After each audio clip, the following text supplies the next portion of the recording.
On this episode, we're talking about Season 5, Episode 7, Chuck versus the Santa Suit. That's right. If you violate the Santa Claus, you better prepare for the Santa suit. You've been served. Ho, ho, ho.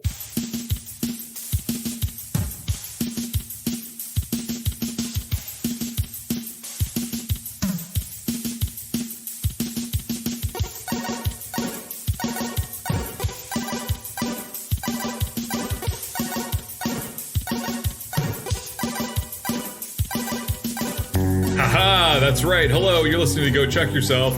If you've listened to previous Christmas-themed episodes before, I bet you thought that Erin was going to bring up the Santa Claus first, but you would be wrong. I brought it up at the first thing I said on this episode. She cannot beat me. I am too damn fast. Hello, my name is Christmas Gillespie. My name is Erin Arata. I don't have a Christmas pun because I'm just so ashamed that Chris got there first. This is kind of my thing. This is what I look forward to in the holiday season. And Chris took it away from me. Damn straight I did. Your Christmas sucks. Screw your holiday season, Erin. I'm looking forward to exactly 2 months from now when my Christmas will suck. This is, yes, we are recording this basically on Halloween. Yeah. So I'd like to give a big screw you to Chuck for forcing us from Halloween right into Christmas. I do not stand for this. Chuck, we got to at least appreciate November and have some time off between holidays. Let's enjoy Thanksgiving, excuse me, before we get right into Christmas. But unfortunately, the way things are now, Halloween, Christmas, what is happening doesn't matter. I mean, that's true. Do you remember, like, was there a Thanksgiving episode this season? I feel like I should know that, considering it would have just happened. There was not any Thanksgiving mentioned. So what was going on? Why did it go from Halloween to Christmas? Was there, like, a gap? Do you remember? They just didn't do a Thanksgiving episode. I know, but, like, it doesn't seem like there were enough episodes. How were they, like, spaced out to get from Halloween to Christmas? Okay, I will pull out the old DVD pamphlet. Thank you. See what the deal is. One moment. That's a nice little satisfying click right there. All these practical sound effects. I'm gonna be as loud as I can to. Yeah, Chris is really doing this. This is some good Foley work. Thank you. So let's see.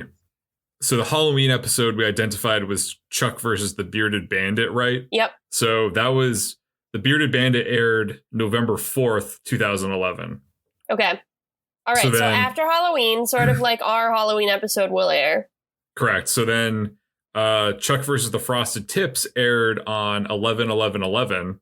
I remember that day. That was a fun day. I remember that day, too. That was a good day. It was a nice day.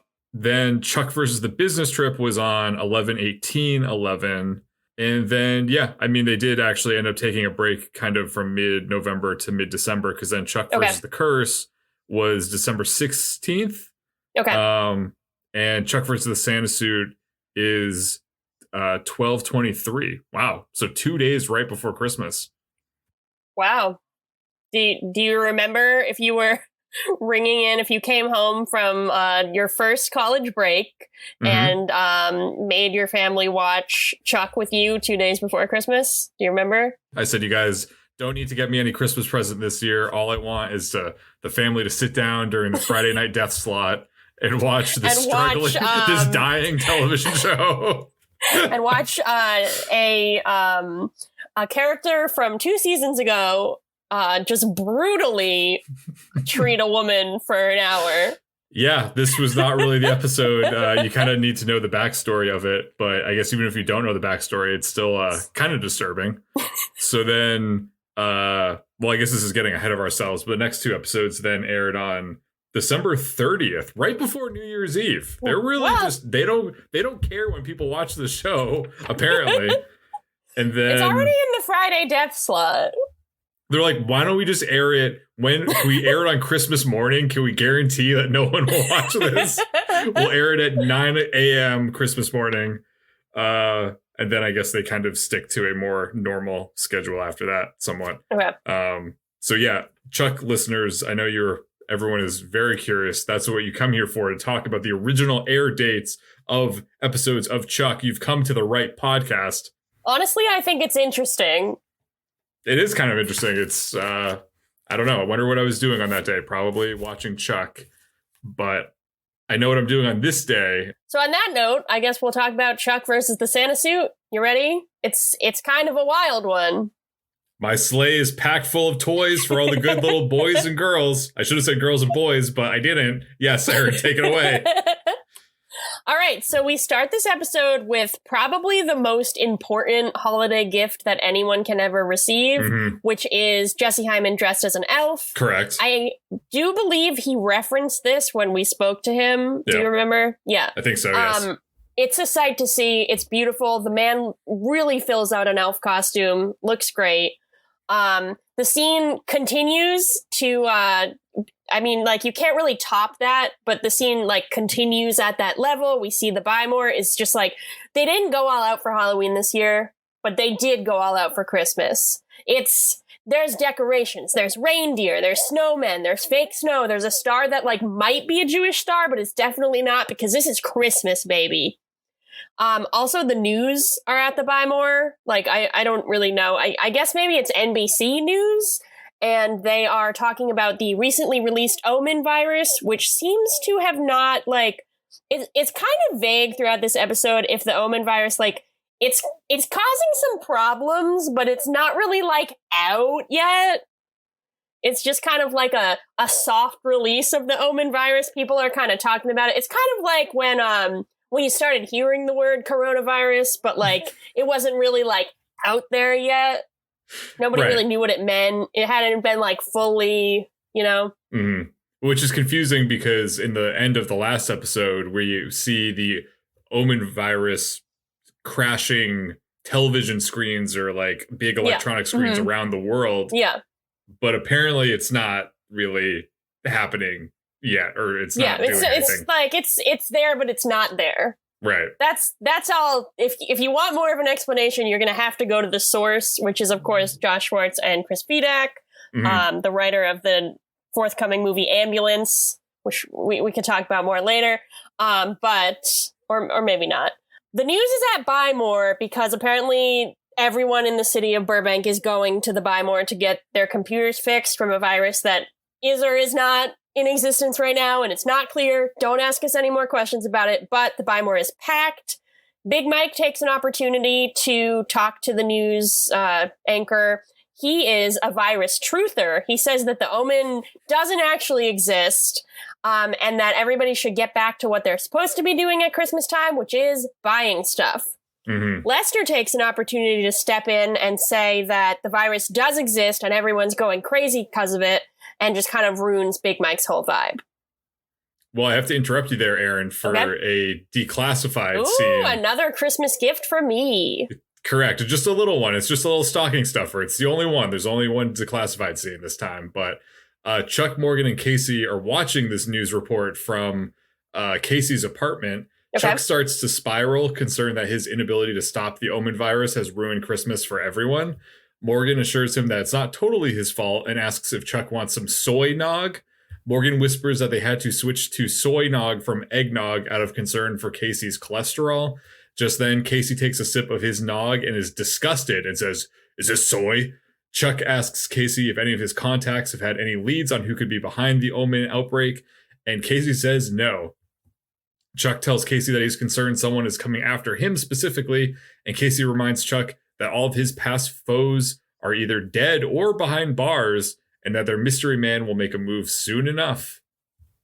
Okay, well, that actually leads in quite nicely into the next scene, but I do want to say I am 99% sure that I saw that scene. I did watch season 5 on DVDs. I don't know if it's possible to just do you have to watch them separately, or is there a way you can insert them into the episode? Why would I have seen that?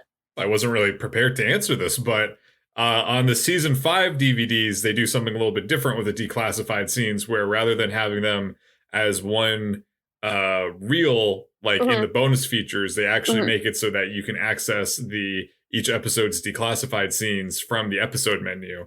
So there's a little scissors icon next to each episode title, and you click on the scissors and it shows you the declassified scene. So it would have been very easy for you to do that. All right. Well, I think I saw this one. There are oddly a lot of references to soy and soy milk in this episode. Like there's one, but now that I know about this declassified scene that I definitely saw already, there are two. The next one takes place at, we cut to Clarksville Penitentiary, which do you think that's a Superman reference now that I'm reading it? Oh yeah, it sounds like it. I don't know. That's kind of funny. Clarksville Penitentiary, where two guards, one is kind of ribbing the other one about basically being what I believe the youths are saying, soy boy, because I guess he drinks some soy milk, and that makes him weak.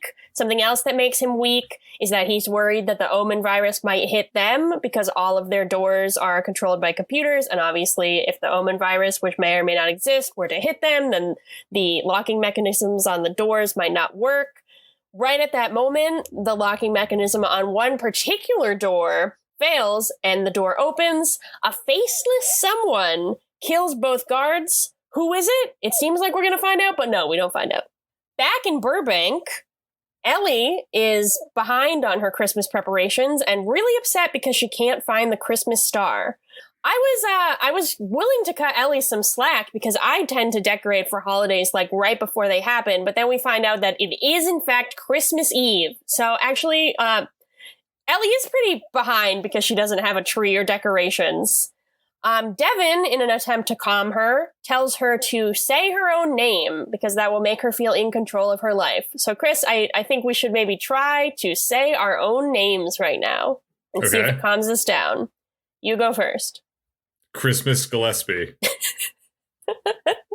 You sound like you're like making a collect call or something, and you're like saying your name. Setting up my voicemail inbox? Yeah.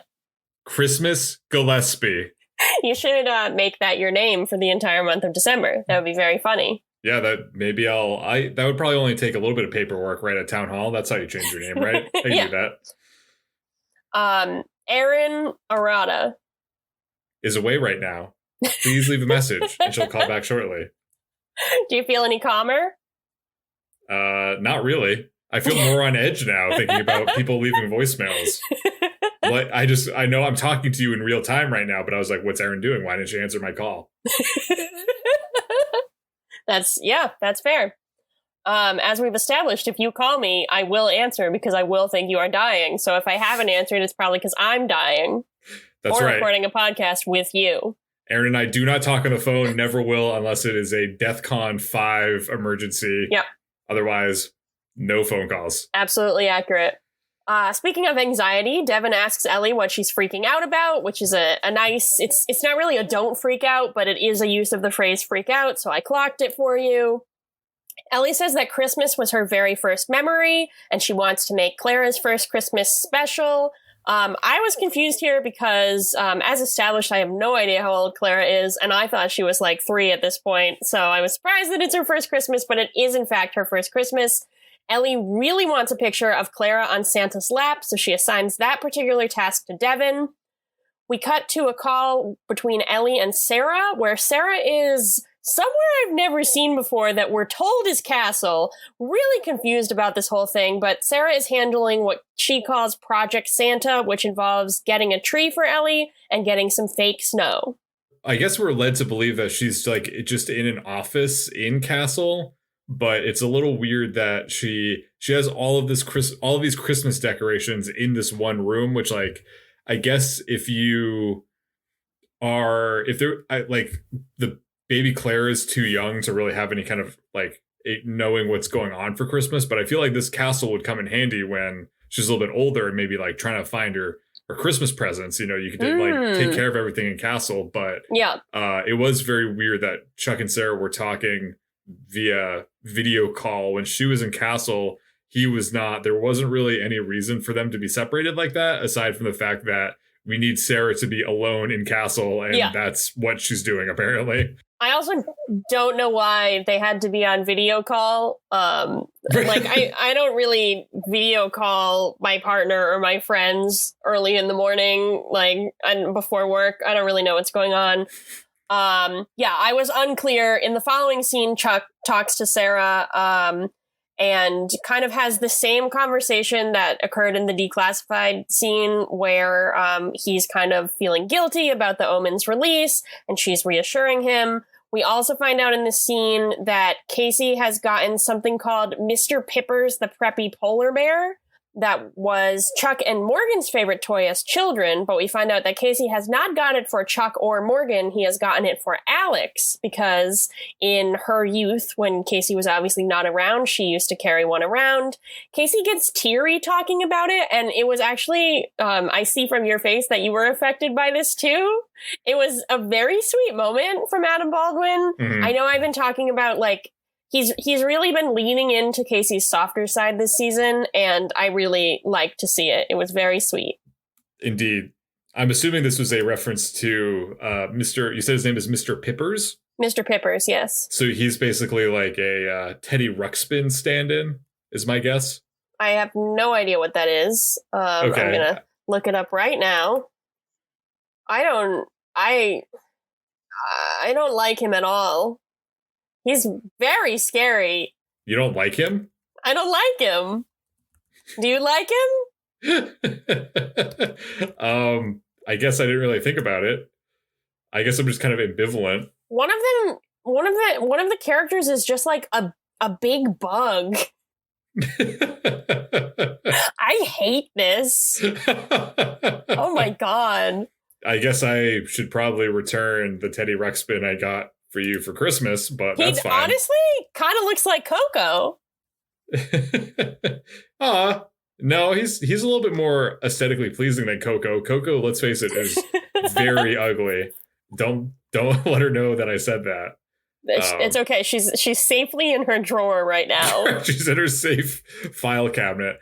Something I would like to point out, since we've been talking a lot about Adam Baldwin's performance, as a father connecting with Alex, we haven't really talked about how Adam Baldwin has 3 children of his own in real life. I didn't know he had 3 children. Yeah. And are you looking up their names? Yeah, he's got 2 daughters allegedly and a son. Mm-hmm. Okay. So he's probably, mining his own emotional experience as a father for his performance. So I think he's doing a good job. Yeah, that's really nice. As Casey threatens to beat up Chuck and Morgan for seeing his emotional display, Beckman calls in to say that she knows who's behind all of this.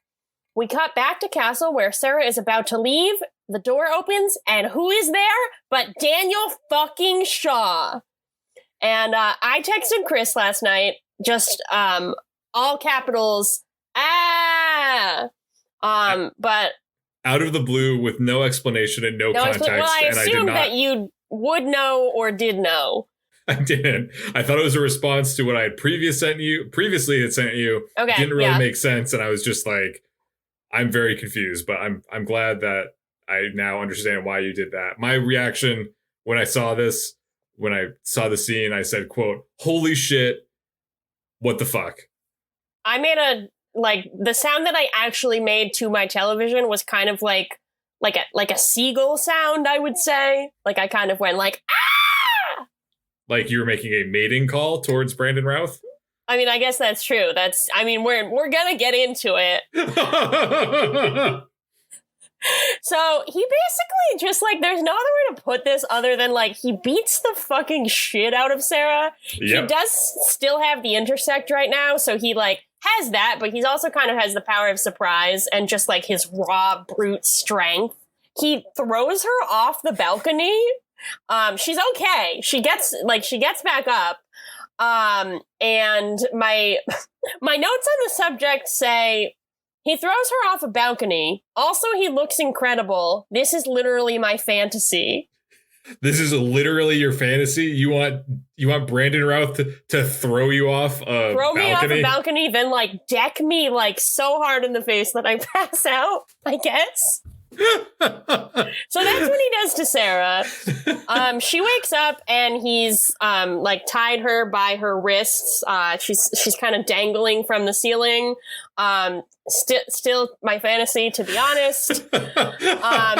He makes a reference to how the Omen is 69% complete, which I can only assume is the truck riders making a 69 reference. It must have been. I wrote that down too. I was like, there's no way that they, We find out that Shaw is planning to take over the CIA. He takes a moment to duct tape Sarah's mouth and then decides that he's gonna video call Chuck, which I guess it was helpful that the video call link was already up and running. Going back to what we were saying before, like there is an international, like not pandemic, like viral pandemic, like computer pandemic. Why were they video calling on the internet? Like, why did they decide to do that at the beginning of the episode? I don't know.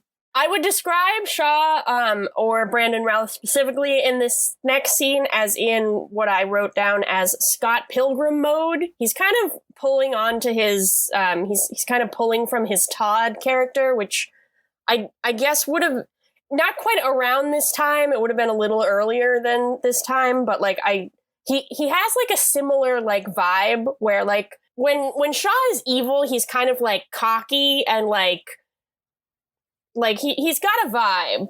Mm-hmm. How would you describe him here? He's kind of like when I described Decker in a previous episode as like having like a shit-eating grin all the time, and I feel like Shaw has that here, but like he wears it better than Decker, maybe because we have context of who the fuck he is. I think he's very flippant and he's very kind of brazen, and he can be very sarcastic. Yeah. And he's like playful, but also malicious. Yeah. And very confident and self-assured in what he's doing, and doesn't really have like a ton of patience for Chuck or Sarah. So he calls Chuck with Sarah, of course, dangling in the background, her mouth covered in duct tape, to give Chuck a lesson on Krampus, which was a useful reminder because I haven't really thought about Krampus lately. He tells Chuck that Chuck is worthless and has to do everything that Shaw says. He's cagey about why exactly he's doing all this. He gives a couple of options about like Chuck ruining his life, Chuck putting him in jail, Chuck trying to take the intersect. I don't know. He gives him a bunch of options, but doesn't really say which one it is. He does say that he needs something called the Macau device, which is being held in Decker's office in the CIA. He then hangs up and immediately rips off Sarah's duct tape. So it was on there for a grand total of like a minute and a half. I don't know why he bothered to put it on her, other than maybe he didn't want her yelling to interrupt his call. Mm-hmm. He explains to Sarah that he got Decker and his team to work with him via blackmail. Apparently Decker went to interrogate Shaw at some point, and Shaw was able to flash on him and reveal all of his dirty secrets. We cut back to Chuck, Morgan, and Casey, where Morgan says that they need a good plan in order to take Shaw down. Chuck says he has a good plan. The plan in question is that they're going to use Jeff and Lester, who are apparently better than any CIA hacker. Once again, this one electronics store in Bymore has the best hackers that the nation, maybe even the universe, has ever seen. Way better than any government-trained hackers. Casey is going to find some alternative methods of getting into Castle and maybe some alternative fake Macau devices. That doesn't really come up, but Chuck does tell him to do it. Meanwhile, Chuck is going to break into Decker's office at the CIA. Casey says it's suicide if Chuck goes in alone, but he is not going alone. We cut to another video call, but this one actually makes more sense because it's with Beckman. She explains that the Macau device is my notes literally say, she explains the Macau device. I didn't write it down. I can explain it. It's this device that can compress an abnormally large amount of data into a size that normal computers can use. So it's like, picture, you know how like when you right click on a folder and then it has that compress option, and then all of a sudden you have this weird little zipper. It's kind of like a zip drive. Yeah, right. Yeah. So it's a big one of that. It's basically just a big thing that's going to take whatever information the Omen is dealing with and compresses it down. Okay. Well, that was of course our tech corner with our tech correspondent Chris. Thank you for explaining that, Chris. Now moving on. Beckman says there's only one way into the CIA, and that's with her. She also says, this is my team and no one is going to take us down, which is nice considering like they're not really her team anymore, but they'll always be her team, which is nice. Mm-hmm. Although I was a little bit curious about how the fact that Shaw is an escaped felon from a federal prison, but Beckman feels the need to do this like covertly. Like you could just tell everyone at the CIA, hey, we have this guy escaped from prison. This is why we need him back. And they'd be like, okay. But instead she's like, no, we got to do it the hard way. Be all sneaky about it and coy. Well, she wants to have a little fun with it. And who can blame her? Oh, she's going to have fun. All right. Before she can have that fun, we get a scene of Morgan heading into the Bymore to talk to Jeff and Lester. He pretends that Bymore Corporate has asked him to research the Omen virus. He tries to play hardball with Jeff and Lester to get them to spend some time decoding whatever. Jeff, who you may remember is smart now, suggests that Morgan make some offers to them. And Lester's first suggestion for what offer Morgan can make is some delicious Subway sandwiches. And that was nice. It was nice. I think this is our first Subway call out of the season, or at least our first one in a while. I think so, yeah. So it was nice. Jeff is a little bit upset that Lester didn't kind of think bigger, potentially with like a Bahamas vacation, but later in the episode, they'll be pretty happy with their choice, I'll tell you. Casey also says that he's going to head into Castle through the air ducts, which I just highlighted because I knew you would be excited for that little foreshadowing of what's yet to come. Like, they were toying with, like, Casey, you have to find an alternate way into Castle. Like, they already know it's going to be the air ducts. Like, it's going to be the air ducts. Why are they like, hey, can you... They're just, once again, like, Beckman dancing around it. Like, no, yeah. just hey, tell him. Yeah. You can't keep the man out of the air ducts. He just loves them. He's like a raccoon. That's true. So while the angry horde of Buy More customers trying to deal with the Omen, which may or may not be out in the world right now, are at the Buy More causing a ruckus, Ellie and Devin arrive to force Big Mike into a Santa suit and take a picture of Clara on his lap. Big Mike leads them into a supply closet where his Santa suit usually hangs, but we find out that someone has stolen the Santa suit, leaving behind only the eyebrows, which I want to say is poor commitment for whoever stole the Santa suit, which we're about to find out. But good on Big Mike that he's wearing like fake eyebrows in addition to a beard and hat and Santa suit. Like, that's commitment. That's true. I don't know if you recall, but I had a Santa suit way back. I do recall. Oh, you recall fondly, it seems. It all blends together because you also at this time, I mean, this was literally at this time. This episode aired at the same time that I was introduced to your Santa suit. Also, you had a Gumby suit, and I feel like they kind of blend together in my mind where it's like a Gumby Santa. That would Christmas be awesome. Gumby. Yeah, that would be pretty cool. Idea. So Devin calls Chuck to, I guess, inform him that the Santa suit is gone. Chuck is like, who would do that? Then hangs up, and we pan out to find out that it is Chuck who stole the Santa suit. He's ruining Christmas for all the children of Burbank because apparently the Buy More is the only location where they can meet or get a picture with Santa in the entire Los Angeles metropolitan area. Once you've met Big Mike Santa, you can't go back to a normal Santa. I mean, that's true. Why does Chuck have the Santa suit, you ask? Because he's heading to the CIA Christmas party, which is apparently a thing that happens. Back in Castle, Shaw is lowering the temperature to stop the mainframe from overheating when he does release the Omen virus, which may or may not be released now, currently. Apparently things are going to get very hot, so he's putting the temperature way down. And he's wearing a coat, but Sarah herself is just wearing jeans and a tank top. So pretty much immediately, she starts going into hypothermic shock. Shaw goes into a monologue about how he actually is doing all this because he missed Sarah. He shares some words of affection, some words of love, some words of pining, but it's actually kind of a ploy just to like bait her into responding so that he can record her voice onto a computer and like use some kind of gadget that's gonna allow him to hold it up to his face and say words, and then Sarah's voice comes out. One of the things that he makes himself, or he makes Sarah say under his command is, "Shaw's so handsome and smart, I bet he reads a lot of books." Which, like, I don't know if was ad-libbed or if it was just a really funny line by whoever wrote this, but I really liked that. Like, there was no reason for him to say that, and it was kind of an outlier and weird, but it was just really goofy and cute. Yeah, I mean, he's evil, but he's also can be charming sometimes, I guess. He's kind of charming. Speaking of charming, yeah, he tells Sarah that he wants to crush her soul the way she crushed his. And my note after that says, "Still my fantasy."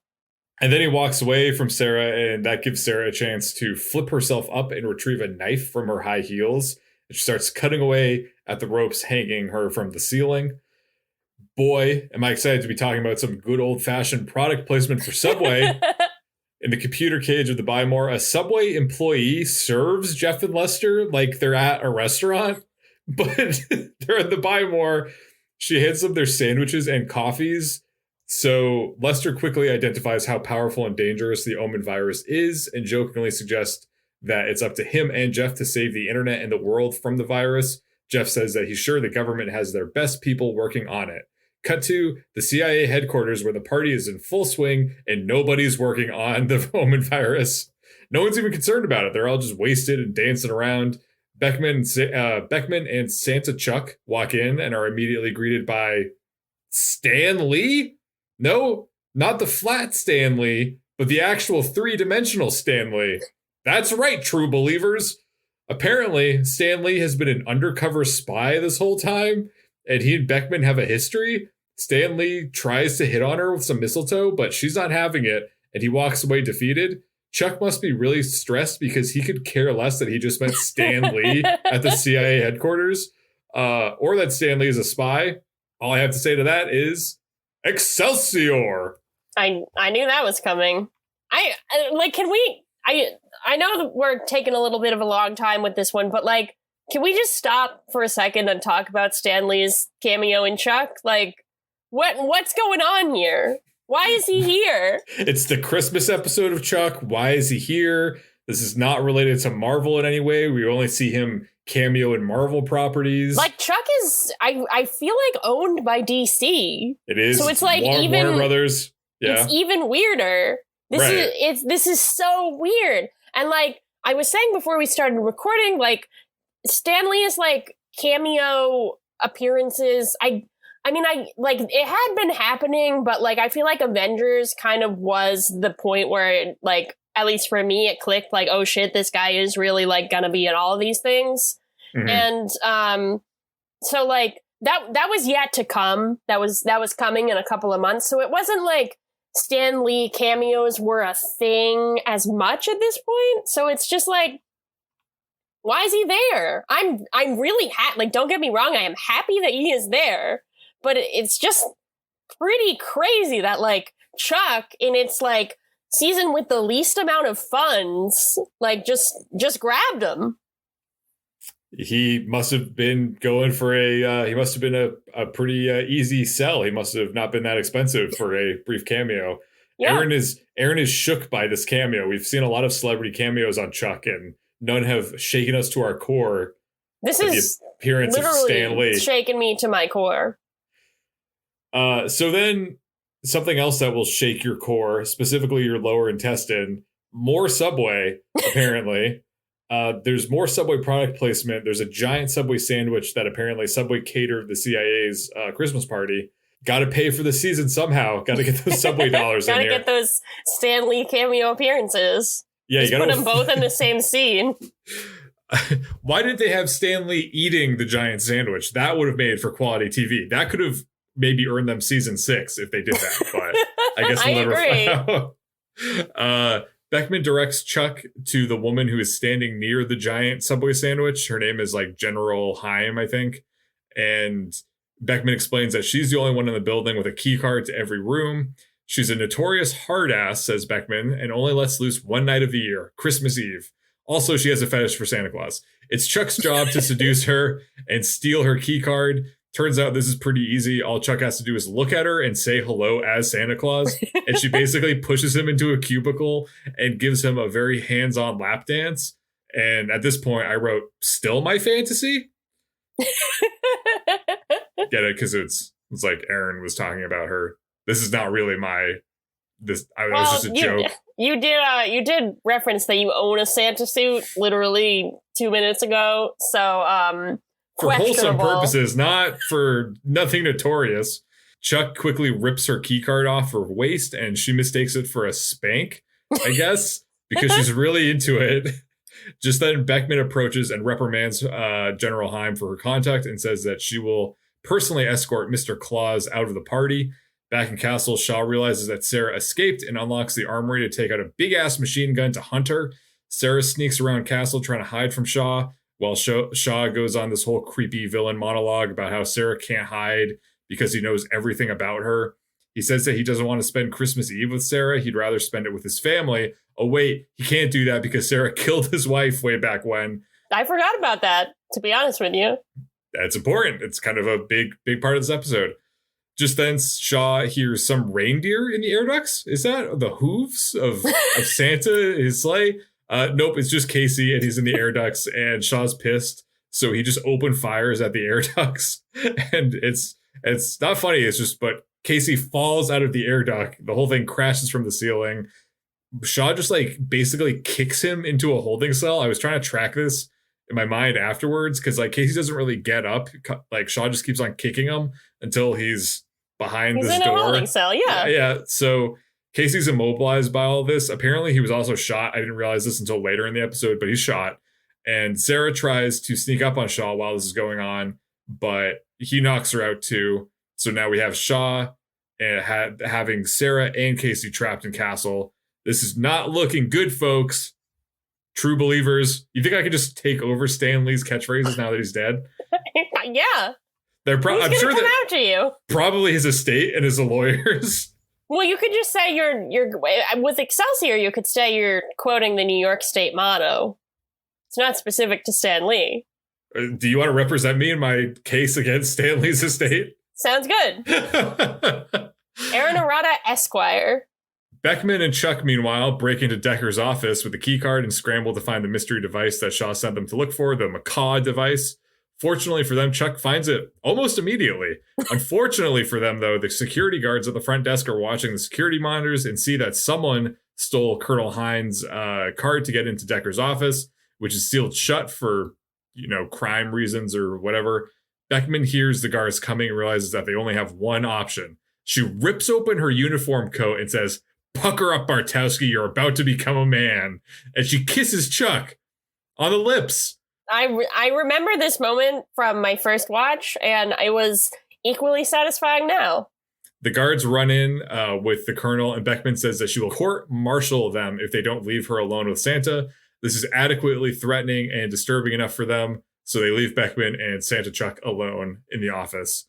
Cut to Beckman and Chuck are driving in the van. Chuck realizes that Sarah is probably dead by now, so he asks Beckman if she wants to go steady with him. Beckman says that she thought he'd never ask, and the two start making out ferociously. We cut to 10 years in the future. Apparently, Beckman still had some good child-rearing years left in her because we see Chuck, Beckman, and their three beautiful children gathered around the Christmas tree. Chuck is staring longingly at a snow globe when his son, Steven, asks what he's doing. Chuck snaps out of it and says, "Nothing. I was just thinking about a Christmas long past." And he pats Steven on the shoulder. Beckman sees this and says, "You better not be thinking about that dead wife of yours." And Chuck says, "No, honey, of course not."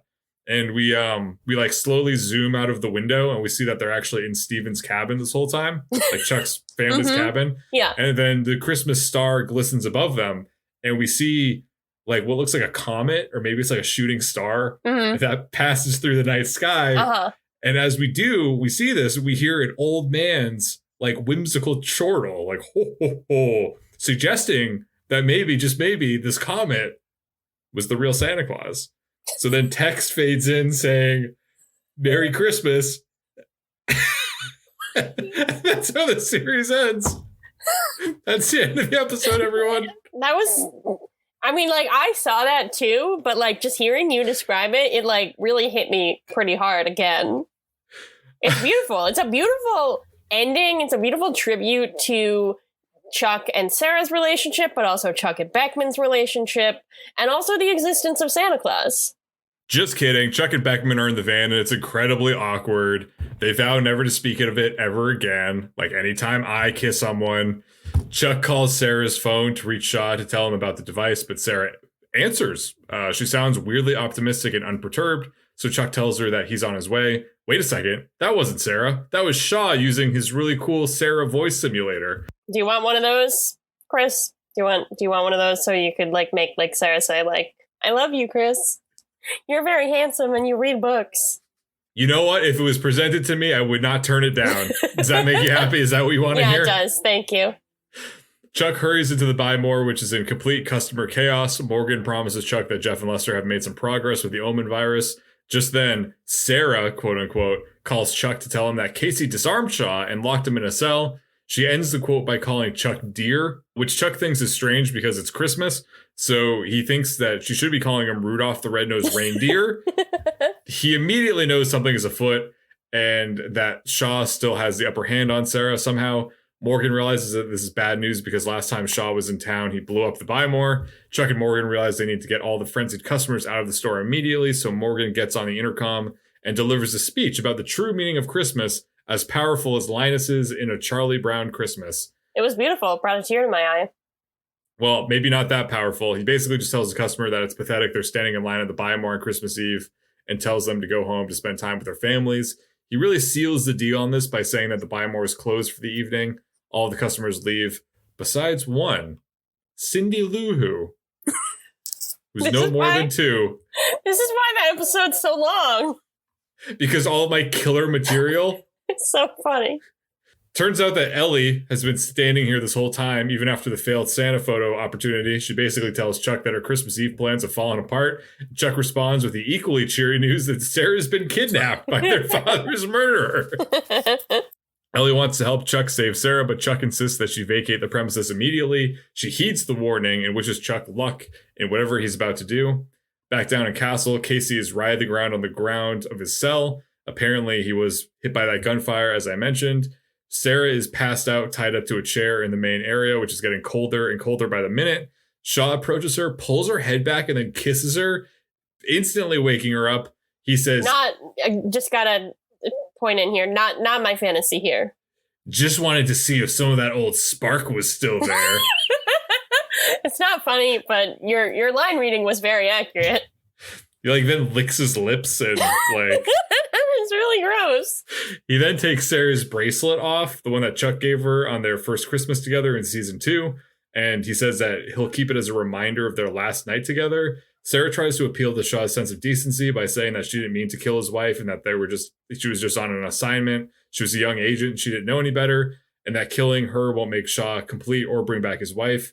Shaw doesn't want to hear it and says that although Sarah is shivering and in pain, it will all be over soon once she experiences the pain that he felt losing his wife. Sarah says that Chuck will stop him.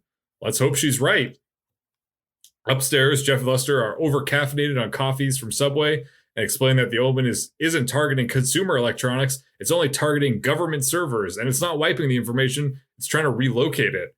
In their over-caffeinated exhaustion, Jeff and Lester don't believe that's possible, but Chuck and Morgan know that it certainly is plausible. Chuck pieces together that Shaw is using the Omen and the Macaw device to import all of the CIA's database, all of its knowledge, all of its information into his own personal intersect so that he will become the ultimate spy in a walking supercomputer. Morgan adds on that without their database, the CIA will have no choice but to welcome Shaw as their new leader, which I don't think is how government agencies work, but sure, let's go with that. Chuck tells Jeff and Lester that the Buy More is closed for the evening and tells them to go home, but Jeff and Lester are too amped up to go home, so they decide to go for a Christmas Eve run. I'm assuming to the bathroom, because if they drank as many coffees as they had, and also those Subway sandwiches, they should be sprinting to the nearest restroom. Chuck sits down with the Macaw device and plugs it into a laptop. Morgan says that he hopes Chuck has a plan because the stakes are very high. Chuck says that he's aware and tells Morgan, don't freak out. Don't freak out. Down in Castle, Shaw hears the elevator coming down and approaches it with his gun drawn. The door opens and the elevator is empty, besides the macaw device. Shaw is confused when his phone rings. Chuck is on the other end and tells him that now that Shaw has the macaw device, he needs to let Sarah go. Or if he needs to kill someone, he can come up and kill Chuck. Shaw asks why he should believe Chuck and vacate Castle. And Chuck tells him to look at the monitor. The Bymore is completely empty besides Chuck. Shaw is apparently game for round 2 of he and Chuck's fighting series in the Bymore. So he grabs the macaw device, hooks up to the Castle servers and a pair of intersect glasses. He then slaps Sarah awake and tells her to watch the monitor as he kills Chuck in front of her. Fantasy back on. Okay, well, we'll return to that in a moment. Sarah insists that Chuck has a plan, but Shaw says that he does too, and he spent the last 2 years in prison perfecting it. The intersect finishes uploading into his glasses, and Shaw grabs them and says, now you're going to know how it feels to spend the rest of your life without Chuck. That's going to be us in a couple months. So you want to watch Brandon Routh kill Chuck in front of you, or do you want Brandon Routh to overpower any man in front of you? Do you specifically want him to overpower your man? What do you want? Okay, that's a good question. I don't think any man, because I don't have a relationship to any man. It would have to be like someone who I have a relationship with. Like, I guess he could overpower you. Do you think he could overpower you? So you have a sexual fantasy of me getting the shit kicked out of me by Brandon Routh while you watch? It's fine. I understand. I get it.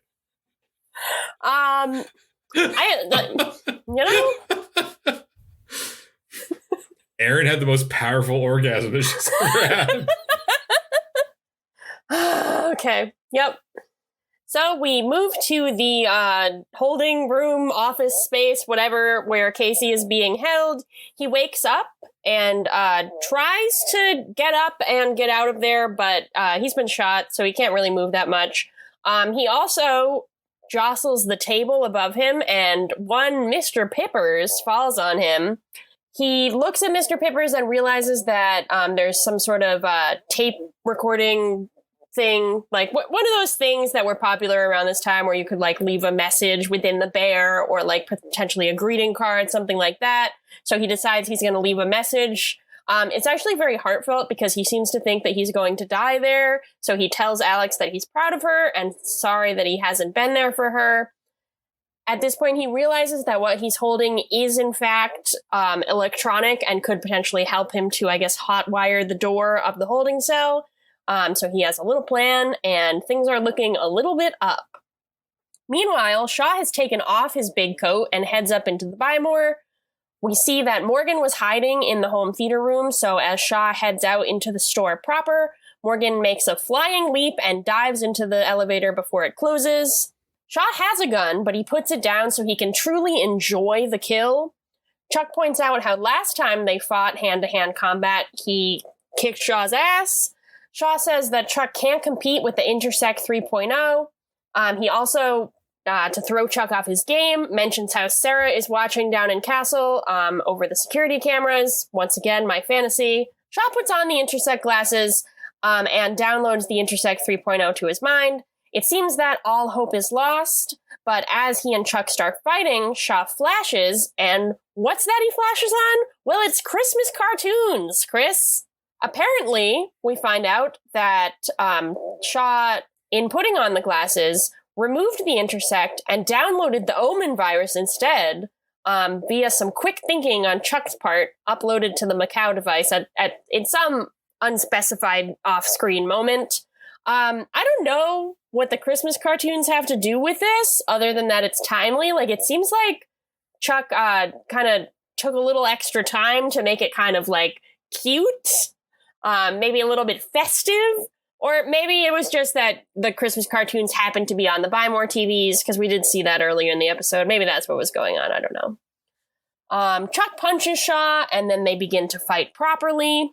Meanwhile, back downstairs, Morgan runs into Castle and finds Sarah passed out. He tries to pick her up and makes the comment, "You're like a little ice cube." Meanwhile, Casey hotwires the door of the holding cell using the innards of Mr. Pippers the bear. Back outside, Morgan is really struggling to pick up Sarah, but he really can't. She's like bolted to the floor, and he's a little guy. She might be a little ice cube, but he's a little guy, and he can't pick her up. It seems like all hope is lost, but then Chuck headbutts Shaw. Casey escapes and shoots the lock holding Sarah to the chair, and then he and Morgan are able to carry her up and out of there before she freezes to death.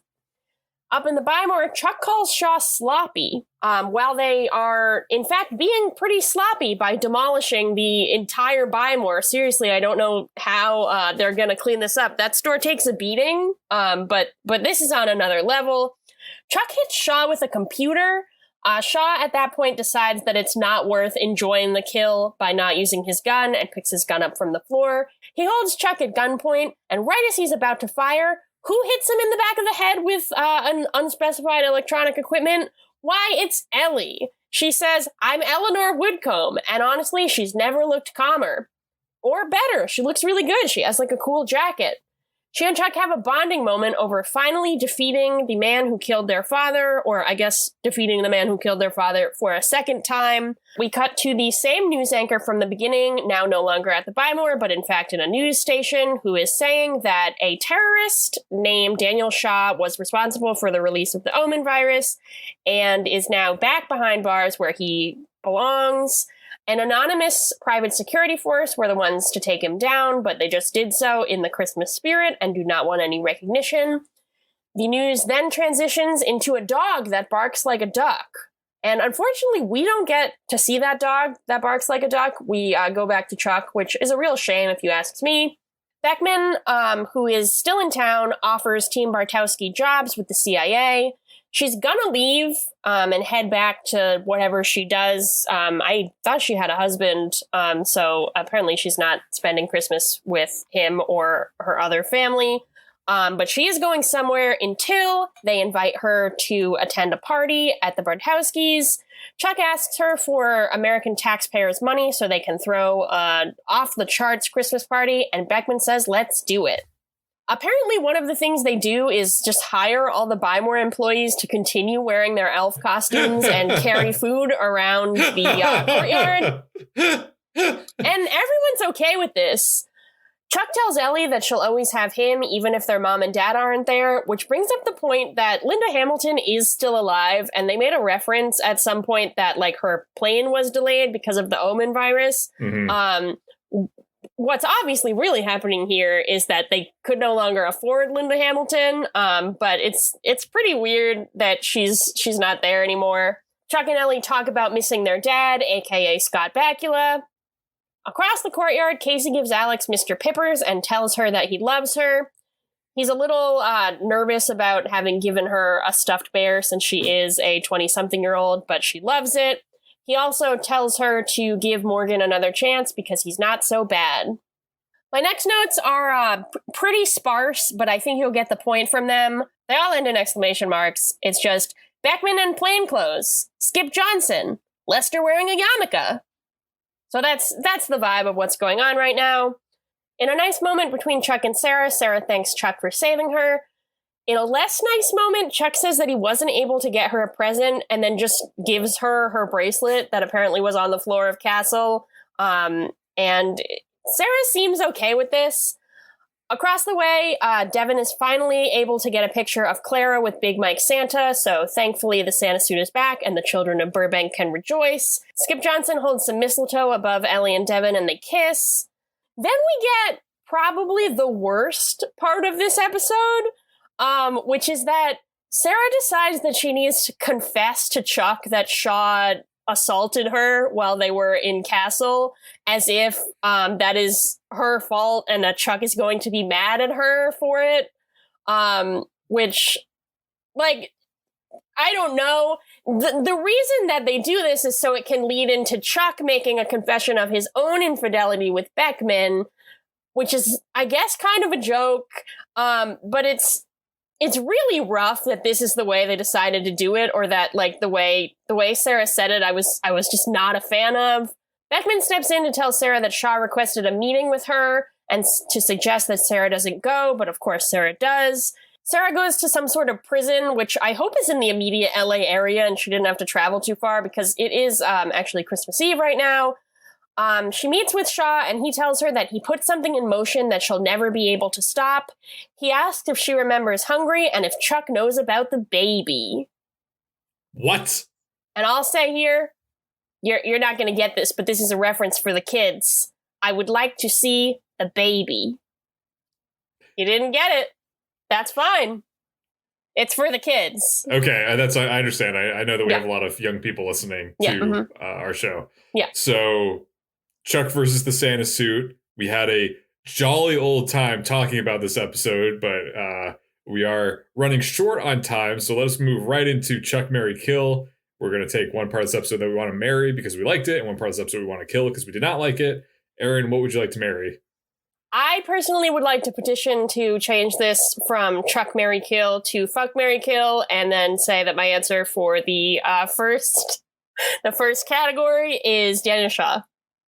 Okay, I guess that we can discuss that. I think we kind of need to have a meeting about, and we need to have a vote, to make sure we have, there's a whole process that we have to go through to change things and go chuck yourself. Yeah. But your marry is that you just want to have sex with Daniel Shaw, and that's it. Yeah, I'm going to be honest with you. I'm going to start watching DC's Legends of Tomorrow tonight so I can see more of him. My love was reignited. It's been, I thought it was at its height during season 3, but it wasn't. It's now. So the more that he becomes a villain, the more that your love goes up. Is that surprising? No, it's not. So I guess my marry is I wanted to marry the fight scene between Chuck and Shaw. Mm-hmm. I thought it was interesting compared to the last fight in the Buy More, which was very over the top.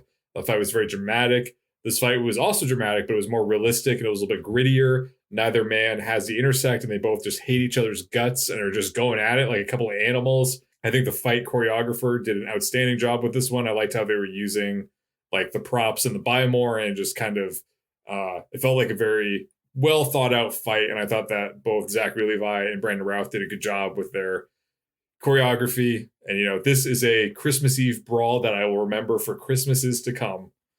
So I am reluctant to ask, what do you want to kill this week? No, this one's normal. Okay. Why would you think it would be weird? I don't know. The first one was weird, so I thought the second one would be weird. No, as I said, it's Fuck, Marry, Kill. I don't have a marry. It's just fucking kill this week. But the thing that I would like to strike from this episode, which I otherwise really enjoyed, is the Sarah confessing that Shaw kissed her thing. I don't know. Did you also clock that as weird, or did you not clock it as weird? The way that you presented it, I was like, you're right, that is weird. The way that I interpreted it was just that, I don't know. It's hard for me to unsee it now, the way that you presented, because I originally was like, oh, she's just telling him. But it is weird because she's telling it in a way of being like you said. And you think it would have come up earlier when they first rescued her. Yeah, it's just a weird vibe because it's obviously you would, in a lot of cases, if you had been kidnapped and someone forced themselves on you, you would probably tell your partner. But I don't know that, it just has this really weird vibe of you, Sarah feels guilty about it. The way she phrases it is you should probably know. And of course there is some sort of, it's realistic with trauma for there to be some sort of guilt involved, but just the show kind of presents it as Shaw kissing Sarah is equal to Chuck kissing Beckman, which it isn't. And it's that was kind of a gross thing. That was a bad thing that Shaw did. And it just kind of the way that it was presented was not really responsible. And I was not a fan of it. And it generally just had a real I haven't had to bring this up in a while, but it kind of had the same vibe as the prenup or other things in Chuck that I know it's written by adults, but it feels it has a very middle schooler or high schooler approach to another person's lips have touched my partner's lips willingly or not, and so they must confess to me, and I must decide if I'm okay with that. Like, it's very weird, and I wasn't a fan of it. What about you? I think I was along the same lines. Like, I think that it was like Brandon Routh did a really good job playing a really kind of demented psychopath. But I also feel like this was probably, I don't know, it was like, it was effective because he was really scary and we felt the stakes and we wanted him to be defeated and we were scared of him. But at the same time, I was like, I don't know, if someone is watching, is like a fan of Chuck, thinking like they kind of know what there's been, 5 seasons of Chuck, we know what we're getting ourselves into. And if someone has, sensitivity to things like sexual assault or domestic violence, like I could see this being very upsetting and very triggering, kind of out of nowhere. Yeah. So I was like, I wish that wasn't the case. Yeah. But like, so I wish they kind of toned it down just a little bit and still keep Shaw scary. But I was like, maybe he's a little bit too scary this week. So that was kind of my feeling about it. I think that's fair. Something else that is always fair. It's never harsh. It's never unduly, critical. It's always just right, is the Scooter scale. And that's what we're going to do right now. Erin, how many corn dogs would you give this episode? And why? Please explain why you would give that number of corn dogs. Don't just give me a number. You're just going to say, I just want to fuck the corn dogs, then move on? Is that what you're going to do? Yeah, that is what I'm going to do. This is going to sound weird considering what we just talked about, because I absolutely agree with everything that you said. But I'm going to give this episode 4.5 corn dogs because I felt, obviously I had a lot of feelings during this episode, but this episode felt to me kind of like an anchor of this season, where I had been missing like the levity, like the understanding of the characters and their relationships. Like with Decker, I really didn't understand who that was. With Rebecca Romaine in the last episode, didn't really understand who that was. Like, I think just having the return of a villain that I recognized doing things that were recognizable really, really helped for me understanding like the levity of the moment and the motivations and what was going on. And I kind of cared a lot more about Chuck or Sarah or Casey fighting Shaw than I did about them fighting like a nameless villain of the week. It's a little bit of a bummer because I think like Shaw's kind of off the board again. Like, I think they only had him for the one episode. So I think we're going to go back to that villain of the week thing. But I did really respond to having a familiar face and a plotline that I understood and like stakes that were believable. I don't give it a perfect score because I do agree that it could have been toned down. They could have taken out, like, I don't think there's any way to remove the trauma of like the kidnapping and the domestic violence. They didn't need it to be like to add the sexual things. I thought the kiss in particular stood out as something that was like weird. And so it could have just been like he's unhinged and he's kidnapped her. They didn't have to add like the creepy sexual element to it. And then like just the kiss confession thing and the like kind of like making it a humorous confession and moment with the kiss with Beckman and comparing those two things I thought was weird and I wasn't a fan of it. But overall, this kind of felt like, in a weird way, a return to form, and it was kind of a relief and was an episode I enjoyed most out of this season. What about you? I think that was a very, your analyses are usually pretty good, but I feel like that was a particularly good analysis this week. Thanks. This is a special week because for the first time in season 5, we are in total agreement with our Scooter score scales. I will also give it a 4.5 out of 5. I'm a sucker for the Christmas episodes. I think they usually do a pretty good job with them, and I thought this one really delivered. I was surprised to see Shaw, and I thought he was extra scary and ominous. The stakes were incredibly high, but believable. I was on the edge of my seat. I really enjoyed the whole Chuck and Beckman kiss, and was really happy to see some classic Subway product placement. That always makes me feel warm and sticky on the inside, like I ate Subway. As I said, I really liked the fight scene between Chuck and Shaw, and I especially enjoyed that it was resolved by Ellie saving the day and serving some payback on Shaw for killing Steven. Thought the episode was fun, suspenseful, if at times a little bit disturbing because of how scary Shaw was and how physical he was with Sarah, but all the characters seem okay at the end. I'm glad they all made it through. Glad that they had a nice little Christmas party at the end and that Casey was able to see Alex. Although I am very curious about this cliffhanger. I'm very pleased with this episode. I was a very satisfied viewer. As I maybe I was 10 years ago when I watched it. I don't know. So now we have the lesson of the week. Erin, what did you learn this week? I'm going to keep this one simple. This week I learned some things about myself. You don't want to elaborate on that at all? I think it was clear from the content of the episode what I learned. This week I learned that Santa Claus isn't real. What? Oh, shit. Where did they say that in the episode? They don't. I realized after I wrote it that it doesn't. You could actually watch this. I guess specifically that I guess there's really no basis for me to have learned this in that episode. I'm sorry, listener. After all this time, I thought we had a nice time and I just screwed up the ending right there. Believe it or not, we are now in the second half of season 5 already. We only have 6 episodes left of the season. Wow. It's crazy. So next week we'll be back with, I guess, Chuck versus the baby. Chuck versus Da Baby? Well, I think either way you want to phrase it, it's kind of upsetting because Chuck is, like, the way that title is framed is that Chuck is going to be fighting a baby.